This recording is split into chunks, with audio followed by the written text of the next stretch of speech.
Ce jeudi 5 décembre, un mouvement de grève débute. L'objectif est simple, que Macron renonce à sa réforme des retraites qui va détruire le modèle de sécurité sociale qui est une part essentielle de ce qu'est la France. Jusqu'à présent, à mesure que la part des seniors dans la population augmentait, on a augmenté régulièrement la part des richesses consacrées aux retraites. Ainsi, le taux de pauvreté des seniors en France est inférieur à celui de nos voisins européens. Sous couvert de simplifier les régimes de retraite, Emmanuel Macron prépare une rupture historique qui passe sous les radars médiatiques. Plafonner à 14% la part des richesses produites consacrées aux retraites, alors que tout indique que nous allons être de plus en plus nombreux à devoir bénéficier des régimes de retraite. Pour le dire autrement, alors que nous allons être toujours plus à table, Emmanuel Macron refuse que l'on cuisine un plus gros gâteau. Son système de retraite à points n'a qu'un seul objectif, de couper toujours des plus petites parts de gâteau. Et la conséquence de cela, c'est qu'il va falloir travailler toujours plus pour atteindre le même niveau de pension puisque le niveau des pensions va diminuer. Tout le monde est concerné et tout le monde sera perdant.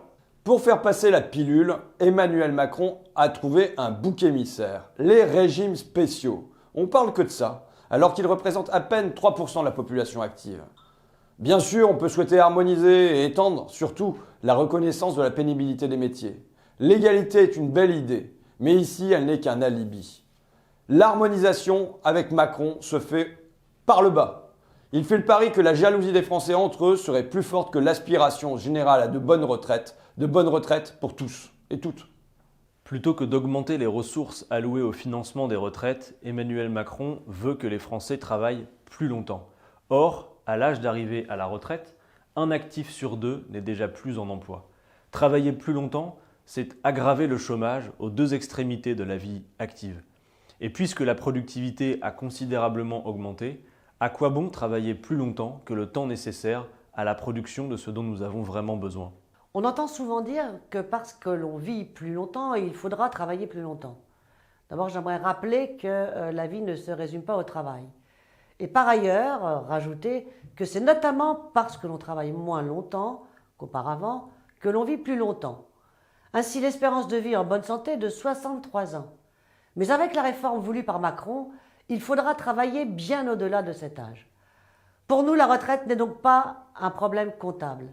C'est d'abord un nouvel âge de la vie que l'on peut rendre plus doux si l'on partage les richesses. La question est donc de savoir quelle idée se fait un grand pays comme la France des vieux jours de sa population. La France insoumise défend la liberté de partir dès 60 ans avec un niveau de pension digne qui permette de maintenir le niveau de vie. Pour une carrière complète, aucune retraite ne devrait se trouver sous le niveau du SMIC. Il n'y a aucune difficulté à financer ces choix. En mettant fin à l'inacceptable écart de salaire entre les femmes et les hommes, nous ferions rentrer énormément de cotisations dans les caisses pour financer les retraites. Augmenter les salaires, relancer l'emploi et l'activité par la planification écologique sont autant de solutions qui permettent des recettes supplémentaires pour financer les retraites.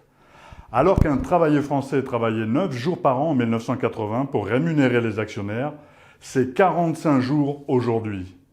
Les retraites, c'est aussi le partage des richesses. Nous devons mettre à contribution les revenus financiers des entreprises. La sécurité sociale repose sur les cotisations. Et quand Emmanuel Macron nous dit qu'en baissant les cotisations, il augmente le pouvoir d'achat, il ment, tout simplement. Baisser les cotisations, c'est affaiblir la sécurité sociale et donc la santé ou les retraites. Toutes les projections économiques indiquent que l'on peut augmenter le salaire net tout en augmentant les cotisations pour financer les retraites. Les retraites, c'est 300 milliards de pensions, une somme colossale qui suscite beaucoup d'appétit. Les banques et les assureurs se réjouissent par avance de la réforme voulue par Macron car ils anticipent que si les pensions baissent et que les gens n'entendent pas travailler plus pour maintenir un niveau de pension, ils vont se tourner vers la capitalisation et ainsi enrichir ces banques et ces assureurs. Le 5 décembre, c'est un rapport de force qui s'engage.